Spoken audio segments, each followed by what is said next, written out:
Welcome to the Secrets We Keep podcast, where silence ends and healing begins. This podcast is for reflection and conversation. It is not therapy, diagnosis, or emergency support. If you are in immediate danger or need urgent help, please contact emergency services, a crisis line, or a trusted local resource. This episode discusses hypervigilance, emotional exhaustion, people pleasing, anxiety, shutdown, and the long term effects of living in survival mode. Please take care of yourself while listening. Pause if you need to, step away if you need to, and come back when you're ready. I was just thinking, what happens when survival becomes your normal? This episode explores hypervigilance, emotional exhaustion, people pleasing, anxiety, shutdown, and what it means to live in a constant state of emotional defense. We're also going to talk about the difference between surviving and truly living. And before I get into today's episode, I just want to say thank you. If you have been with me for these first few episodes, thank you for listening. Thank you for staying, and thank you for allowing me to have these honest conversations with you. These topics are not always easy, but they matter. And my prayer is always that something said here reaches the people who need it most. So, today I want to talk about survival mode because I think a lot of people are living in it and do not even realize it. I know I was living in survival mode and I don't even know what mode I thought I was in. I was just surviving. So some people may think it is just how they are. They think it is their personality. They think it's normal to always be on edge, thinking always trying to keep the peace, always scanning the room, always preparing for what might go wrong. But sometimes that is not just personality. Sometimes it is what it is. It is survival. Sometimes that is what happens when your body, your mind, and your heart have spent too much time trying to stay safe. And some people may not fully understand what I mean when I say hypervigilance. So, what I mean is always being alert, always watching, always bracing, always paying attention to someone's tone, body language, facial expressions, their footsteps, their energy, or any little shift that might signal something is about to go wrong. It is exhausting. And emotional exhaustion, it's real. It is not just being tired, it is being drained in your mind, body, emotions, and spirit. It is carrying so much for so long that even when things get quiet, you still do not feel rested. Then there is people pleasing. I was good at that. A lot of people do not realize that people pleasing can become a survival strategy. You learn to keep the peace. You learn to say yes. You learn to stay quiet. You learn to smooth things over. You learn to make yourself smaller so conflict does not get bigger. And after a while, that can lead to anxiety. That can lead to shutdown. That can lead to living life like you are always in defense mode, even when danger is not right in front of you anymore. That is survival mode. And the hard part is when you have lived that way long enough, it can stop feeling unhealthy and start feeling normal. But surviving and living are not the same thing. Surviving is doing whatever you have to do just to get through it. Living is feeling safe enough to take a breath and breathe, speak, rest, choose, trust, and be fully yourself. Now, that's a big difference. And I think a lot of people have spent years surviving when they deserve so much more than that. For me, when I think about survival mode, I go back to my marriage. My husband was extremely jealous. That is an understatement. Really, he was insecure all that time. I didn't know that that's what jealousy was. I didn't know jealousy was insecurity. But anyway, he was insecure all the time. But it showed up more openly when he was being a bully. It showed up in accusations and criticism and the constant pressure of feeling like I had to monitor myself every second of the day. I remember being in the car and feeling like I had to keep my head straight. I could not look to the left, I could not look to the right. I just looked straight ahead because if I moved my eyes the wrong way, there would be a problem. He would say, I saw you looking at him. I know you were looking at him. And most of the time, I hadn't even noticed the person he was talking about until he brought it up. That is survival mode. It can look like constantly monitoring yourself, constantly adjusting yourself, constantly trying to stay one step ahead of someone else's anger, someone else's jealousy, someone else's insecurity. And when you live like that long enough, your body learns it. You become hypervigilant. You stay alert. You scan the room. You rehearse what you're going to say before you say it. You avoid things that might create conflict, and you try to make yourself smaller, quieter, easier to manage. You stop relaxing because relaxing just does not feel safe. Even simple things become charged. You do not want to speak too much. You do not want to say hello to people. You do not want to be friendly in public. You do not want to smile too long. You do not want to make eye contact. You do not want to do anything that might be turned into another accusation. Something as innocent as speaking politely could become you're flirting. You want him. I know what you're doing. And after a while, you don't even realize how much you've changed. You just know you're tired. You just know your body is tight. You just know your mind never seems to settle. This is the part people do not always see. Survival mode is not always dramatic from the outside. Sometimes it just looks like a person who is functioning, a person who's making it work, a person who's taking care of the children, a person who is smiling, a person who looks fine. But inside, that person, baby, may be emotionally exhausted. And emotional exhaustion, it takes a toll. It does not just stay in your feelings, it can show up in your body. You start having headaches and stomach issues, trouble sleeping, anxiety, tension all in your shoulders, tightness in your chest, constant fatigue. Because the body carries what the mouth does not always say. I'm going to repeat that. The body carries what the mouth does not always say. And to avoid more conflict, I became a people pleaser. Not because I was weak, not because I did not have a voice, but because sometimes people pleasing is what a person does when they are trying to survive.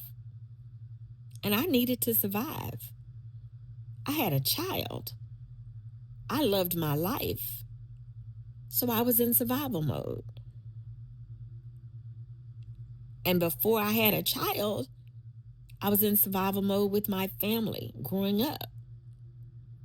So you learn to smooth things over. You learn to stay calm. You learn to say less. You learn to over accommodate. You learn to keep everybody else settled, even while you are falling apart on the inside. And eventually you can shut down. And that happened to me. I kept so much inside. On the outside, everything looked fine. I looked good. Life looked good. I was going to school. From the outside, things looked presentable. But on the inside, it was hell. And I think that is something so many people can relate to, even if they have never said it out loud. Looking fine and not being fine are two different things. Smiling and being safe are two different things. Functioning and healing are two different things. That is why I say survival mode can become so deceptive. It can fool other people, and after a while, it can fool you too. Because you start thinking, you know what? This is just life. Maybe this is just marriage. This is just stress. This is just how I am. This is just adulthood. But no, sometimes it is survival. And sometimes it's old survival. Remember when I mentioned earlier? Because if I'm honest, I was not only surviving in that marriage, I had already been surviving since childhood.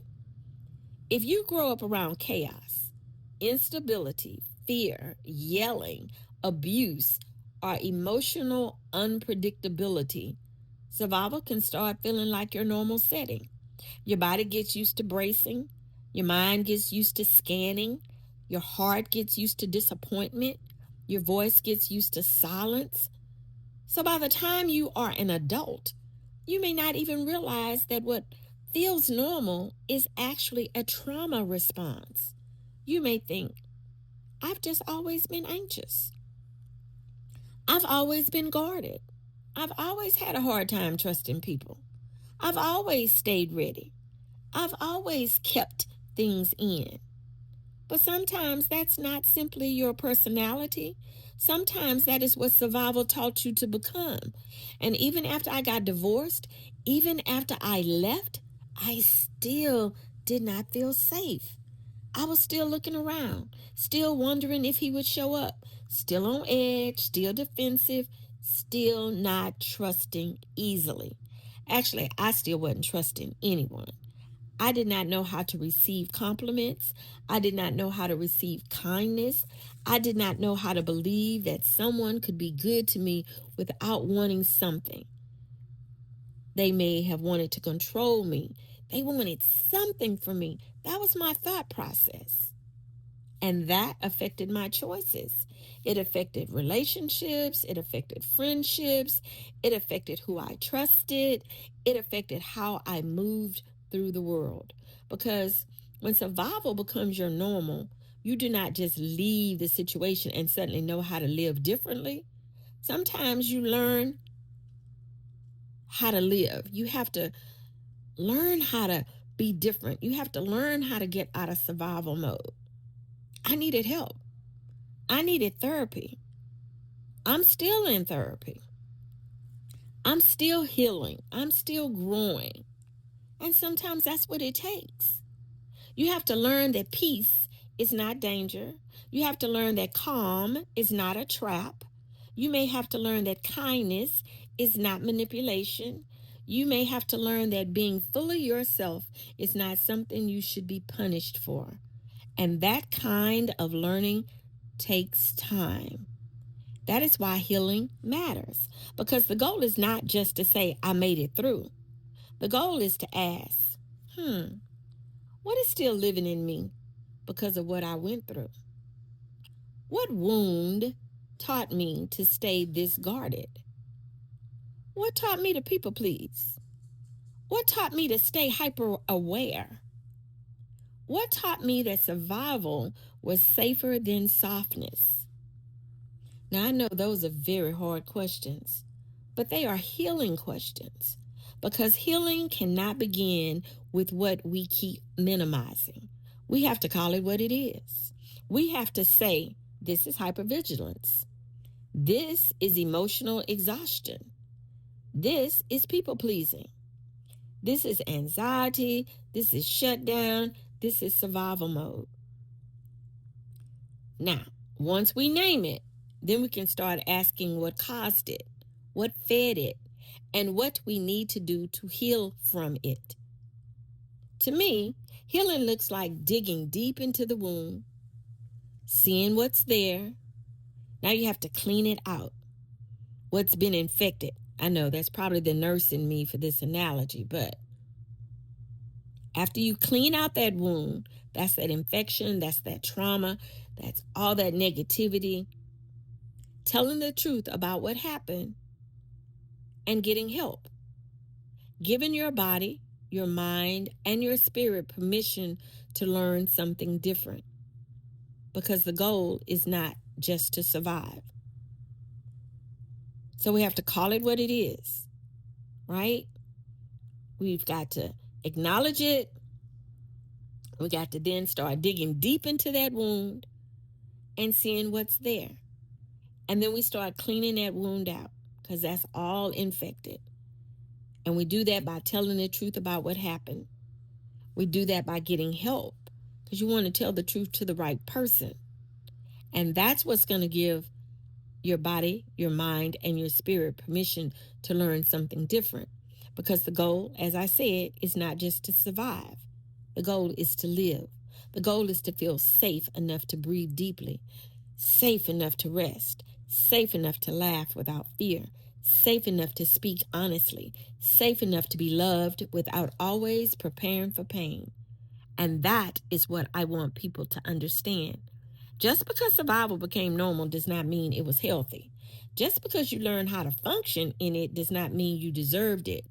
And just because you have lived that way for a long time does not mean you have to keep living that way forever. You can name it, you can face it, you can heal from it. And if you are listening to this and any part of it sounds like you, I want you to know this. You are not weak because you adapted. You are not broken because your body learned to protect you. You are not failing because you are tired. You are not too much because your nervous system has been carrying too much for too long. But maybe now is the time to ask yourself, am I living or have I only been surviving? Because there is a difference, and naming that difference matters. So as I sit with this episode, I want you to reflect on a few things. Actually, I was going to give you some reflection questions, but I think this episode was pretty deep. And the episode in itself probably is all reflective. And so if you think about that and think about what you've gone through or what you're going through or what lays ahead, you may see some red flags already in the person that you are getting with or getting to know. Reflect on if you have to make yourself smaller, if you have to become a people pleaser. Just think about some of those things. Are you surviving? Have you confused people pleasing with love? Or have you confused constant alertness with responsibility? And what would it look like if you didn't have to live like that anymore? I don't know. I really wish I had this platform when I was going through my marriage, but I'm so thankful that it exists. I'm thankful again that you all are here and listening and that we can share this podcast. It can be a safe place and that we can just help more people. So thank you for spending this time with me today. This is the Secrets We Keep podcast, where silence ends and healing begins. And as always, protect your peace, speak your truth, and keep choosing healing. I look forward to talking with you again next week. And next month, God willing, if all goes well, I'll also be on YouTube for a few minutes so we can recap some of these episodes. Maybe take a poll and talk about which episode touched you the most, whether it helped you or someone you love, or whether you found yourself anywhere in these conversations. I hope to be able to have a face out there so you can see who you're listening to. But if not, we'll just keep on with this podcast till God says otherwise. Until then, take care of yourself and be gentle with your healing.